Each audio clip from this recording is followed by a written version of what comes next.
Hello everyone, मैं Ravindra, guest faculty of JP Budaun. आज इस वीडियो लेक्चर में लामी की थ्योरम पर बेसिस एप्लीकेशंस को देखेंगे। यानी एक न्यूमेरिकल लेके आए हैं जो लामी की थ्योरम पर आधारित है। ठीक है, तो क्वेश्चन को सबसे पहले पढ़ते हैं। क्वेश्चन है 15 न्यूटन का एक पिंड 5 मीटर और 12 मीटर लंबी दो रस्सियों से लटकाया गया है। ठीक है भाई, 65 न्यूटन का किसी पिंड को दो रस्सियों से लटकाया गया है जिनकी लंबाइयां 5 और 12 मीटर हैं, जिसके सिरे क्षैतिज रेखा में 13 मीटर की दूरी पर स्थित दो बिंदुओं से बंधे हुए हैं। डोरियों में तनाव ज्ञात कीजिए। ठीक है भाई, तो यहाँ क्वेश्चन को आप देखिए, यहाँ पर एक ये बिंदु सी मैंने मान लिया, इस पर कोई 65 न्यूटन का पिंड दो रस्सियों से बांधा गया है। एक रस्सी ये है जिसकी लंबाई 12 मीटर है और एक रस्सी ये है जिसकी लंबाई 5 मीटर है। आप इधर 5 मीटर ले सकते हो, इधर 12 मीटर ले सकते हो। ठीक है, उससे कोई फर्क पड़ने वाला नहीं है।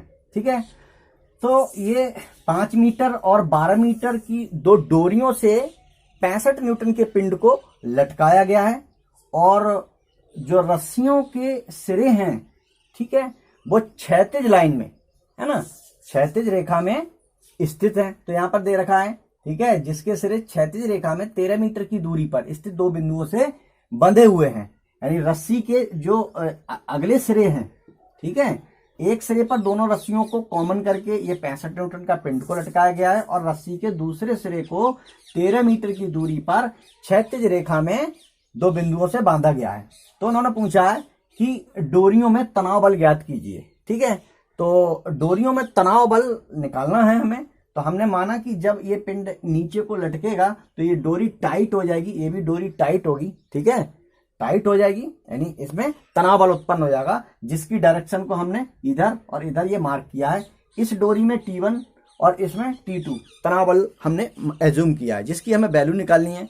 तो आप इसमें T1 मान सकते हो, इसमें T2 मान सकते हो, उससे कोई फर्क पड़ने वाला नहीं है। ठीक है, तो अब ये तनाव बल कैसे आ रहा है ये हमने पिछले वीडियो में आपको डिस्कस किया था। तनाव बल की डायरेक्शन क्या होती है, तो आप ऐसे ही ध्यान रखेंगे। ठीक है, अवे फ्रॉम द ऑब्जेक्ट, यानी कोई ऑब्जेक्ट है ये वाला, ठीक है, तो इससे दूर जाता हुआ तनाव बल हमारे लिए प्रतीत होगा। तो बहुत सारे न्यूमेरिकल करेंगे तो आपको दिक्कत नहीं आएगी। ठीक है, कि तनाव बल की डायरेक्शन क्या होती है, तो आप देख लेंगे ना, पिंड है, पिंड से दूर, ये हम तनाव बल की डायरेक्शन रस्सियों में मानते हैं। ठीक है, तो हमने ये मान लिया। अब यहाँ पर देखिए, क्वेश्चन को सॉल्व करना है, हमें लामी थ्योरम लगाना है। तो लामी थ्योरम यहाँ पर बिंदु सी पे अप्लाई करेंगे, क्योंकि यहाँ 3 बल लगे हुए हैं। ठीक है, T1, T2 और 65 न्यूटन का बल बिंदु सी पर अब एक्ट कर रहे हैं। और तीनों बलों के नेचर कैसे हैं? तनाव बल, जो कि इस बिंदु से दूर जा रहे हैं। बिंदु सी से क्या है, दूर जा रहे हैं, तनाव बल है। तो हम लामी की थ्योरम का यूज कर सकते हैं। लामी थ्योरम में यही बताया गया है, एक पॉइंट होता है, ठीक है, जो मैंने थ्योरम प्रूव कराई थी, वहां बताया था कि तीनों बल एक ही नेचर के हों, वो हैं हमारे पास। ठीक है, तो बिंदु सी पर हम लामी थ्योरम का यूज करेंगे। तो बड़ा ही महत्वपूर्ण क्वेश्चन ये है कि तीनों बलों के बीच सबसे पहले हमें कोण पता हो। अगर कोण नहीं पता है तो हम लामी थ्योरम नहीं लगा पाएंगे। ठीक है, तो यहां पर हम थोड़ी सी ज्योमेट्री का यूज करेंगे। ज्योमेट्री आपको अगर पता है तो आप बड़े आसानी से इसको निकाल लेंगे। तो सबसे पहले देखिए, माना हमने त्रिभुज एबीसी, हमने एक त्रिभुज ये जो मान लिया एबीसी, इसमें एक कोण मान लिया कि कह रही है कि कोण मेरे पास थीटा है। अभी ये एज्यूम कर लिया है, कोई दिक्कत वाली बात नहीं है। ठीक है, बाद में कर लें एज्यूम, तो उसकी हमें जरूरत पड़ेगी। अब ये जो त्रिभुज है हमारे पास एबीसी, इसको हम चेक करना चाह रहे हैं कि ये किस टाइप का त्रिभुज है। ठीक है, तो त्रिभुज में देखिए, एक त्रिभुज की प्रॉपर्टी होती है कि दो छोटी भुजाओं के स्क्वायर का योग अगर बड़ी भुजा के स्क्वायर के बराबर आ जाए तो समकोण त्रिभुज हो जाता है। जो सेम ऐसी है, AC का स्क्वायर प्लस BC का स्क्वायर बराबर AB का स्क्वायर। ठीक है, यहाँ 5 की वैल्यू डाल दी, 12 और 13 डाला, तो वह यहाँ पर 5 25 12 1 से 44, दोनों को जोड़ेंगे तो 169 या 169। तो हमने कह दिया कि इस त्रिभुज में दो छोटी भुजाओं के स्क्वायर का योग एक बड़ी भुजा के स्क्वायर के योग के बराबर है। अगर ऐसा हो जाता है तो वो क्या होता है, एक समकोण त्रिभुज कहलाता है। और यहाँ पर बड़ी वाली भुजा के सामने वाला ये जो एंगल है वो 90 अंश का हो जाएगा। ठीक है भाई, 90 अंश का एंगल हो गया। हमने कह दिया त्रिभुज एबीसी एक समकोण त्रिभुज है जिसमें ये एंगल 90 है। अब लामी की थ्योरम का हम यूज करेंगे। लामी का थ्योरम का यूज ऐसे नहीं कर पाएंगे, पहले हमें एंगल निकालना है। ठीक है, एंगल कैसे निकालेंगे? एंगल निकालने के लिए देखिए, मैंने ये एज्यूम कर लिया थीटा, इसकी मुझे जरूरत पड़ रही थी, इसलिए अब मैं क्या करूंगा, यहाँ पर इसको पॉइंट को थोड़ा सा हटा दे रहा हूं। एक लाइन यहाँ पर थोड़ी सी रचना कर ले रहा हूँ, एक लाइन इस तरह से मैं ड्रॉ कर ले रहा हूँ। ठीक है भाई, ये मैंने लाइन ड्रॉ कर ली। ठीक है, तो यहाँ पर देखिए जेड रूल होता है, ये जेड बन रही है। ठीक है, जेड, अगर ये थीटा है तो ये मेरे पास थीटा अंश हो जाएगा। ठीक है, ये जेड रूल आपने पढ़ा होगा, अगर ये थीटा है तो ये भी मेरे पास थीटा होता है। ठीक है, तो यहाँ पर आपको दिक्कत नहीं आनी चाहिए। तो मैंने ये एज्यूम किया था और ये मैंने निकाल लिया। ठीक है, तो हमें प्रत्येक बल के बीच कोण पता हो, प्रत्येक दो बलों के बीच, तो हमें सबसे पहले देखिए T1 और T2 बल के बीच हमें कोण पता लग गया, हमारे पास ये है। अब हमें पता क्या करना है, ये वाला एंगल पता करना है। ठीक है भाई, ये वाला एंगल पता करना है। अब देखिए ये एंगल निकालने के लिए कि ये बल और इस बल के बीच एंगल निकालना है, तो आपको पता है ये डॉटेड लाइन और ये लाइन ये कितनी होगी, 90 अंश की लाइन है। यहां से यहां तक कितना, 90 अंश, और ये थीटा इसमें ऐड कर दें तो क्या ये नहीं हो जाएगा 90 प्लस थीटा। ये एंगल यहां से यहां तक हमने निकाल लिया, यानी दो बलों के बीच ये कोण ऑलरेडी हम निकाल चुके हैं, ये हमने निकाल लिया। अब हमारा टास्क जो बचा हुआ है वो ये बचा हुआ है, ये वाला। ठीक है, ये वाला एंगल निकालना है। T1 और 65 न्यूटन के बीच कोण कितना होगा, तो ये हमें निकालने के लिए हम यहाँ पर सिंपली यूज कर सकते हैं। ठीक है, देखिए कैसे, मैं यहाँ पर एक लाइन को ड्रॉ कर ले रहा हूँ। ठीक है, इस पॉइंट से यहाँ पर। ठीक है भाई, एक लंबी सी लाइन मैंने यहाँ ये ड्रॉ कर ली ऐसे।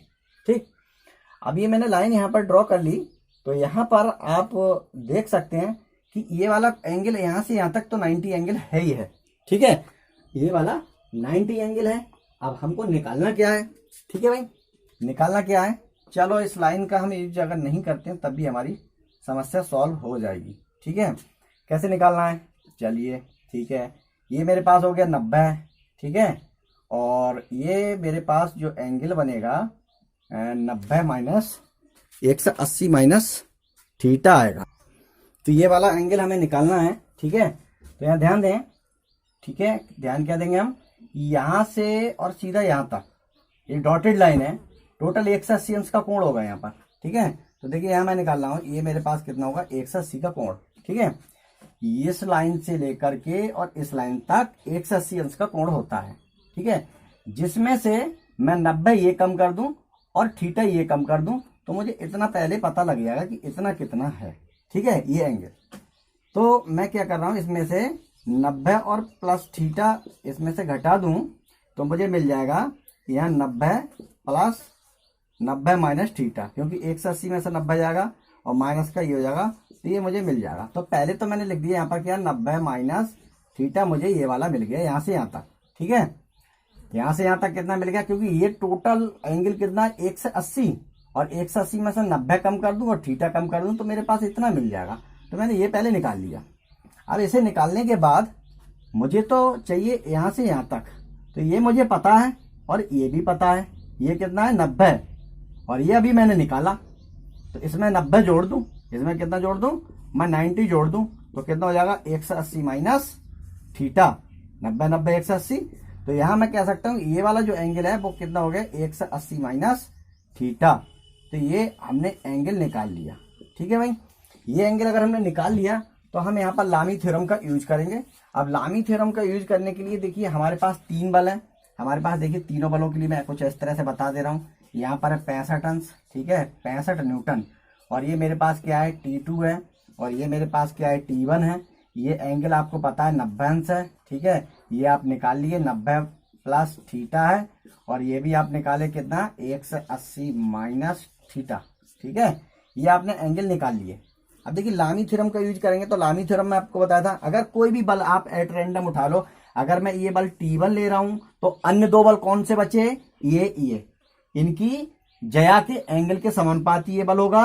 तो T1 बटे साइन 90 प्लस थीटा, तो T1 बटे साइन 90 प्लस थीटा। अब मुझे लेना है T2, जब मैं T2 लूंगा तो मेरे पास ये 2 बल बचे। ठीक है, इनके बीच एंगल है 180 माइनस थीटा, तो T2 बटे साइन 180 माइनस थीटा। अब मेरे पास कौन सा बचा, 65 न्यूटन का फोर्स।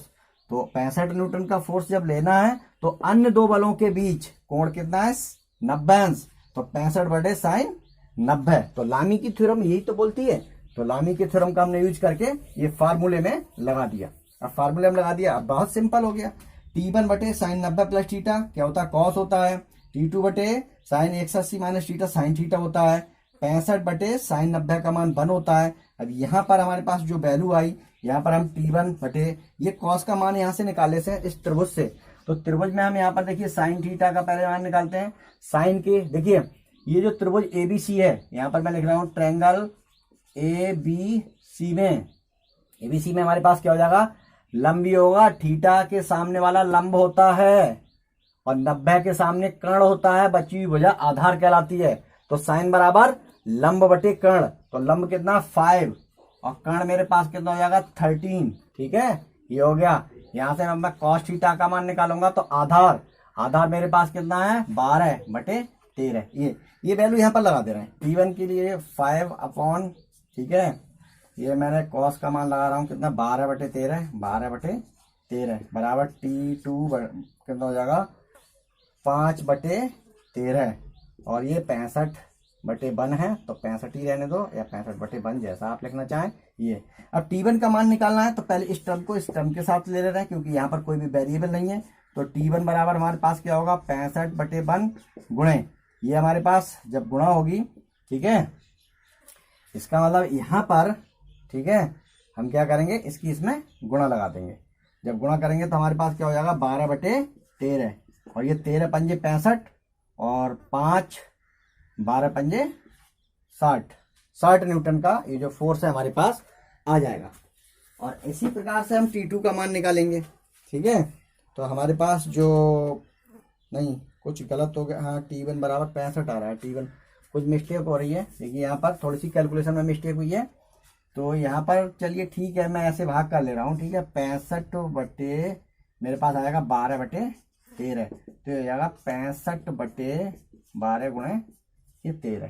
ठीक है, तो यहाँ पर ये 65/12 गुणे 13, इसको सॉल्व कर लेंगे आप लोग। अभी मैं कर रहा हूँ, कैलकुलेशन पहले ठीक किए थे उसी तरह से हम करेंगे, कोई दिक्कत नहीं है, कैलकुलेशन पे आप ना जाएं। तो हम T1 के लिए लिखेंगे 65 गुणे 12/13, 13 पंजे 65 और ये 12 पंजे 60 न्यूटन। T1 का मान कितना आ गया 60 न्यूटन। इसी प्रकार T2 लेंगे तो 65 गुणे 5/13 पंजे 65 और 25 25 न्यूटन। तो हमने T1 और T2 के मान निकाल लिए इस क्वेश्चन में। यही हमसे पूछा गया था T1 T2 के मान बताइए, यानी तनाव बल बताइए। तो डोरियों में इतने न्यूटन का तनाव डेवलप हो जाएगा। और यहाँ पर सबसे खास बात यह है कि आपको ज्योमेट्री आनी चाहिए। Thank you.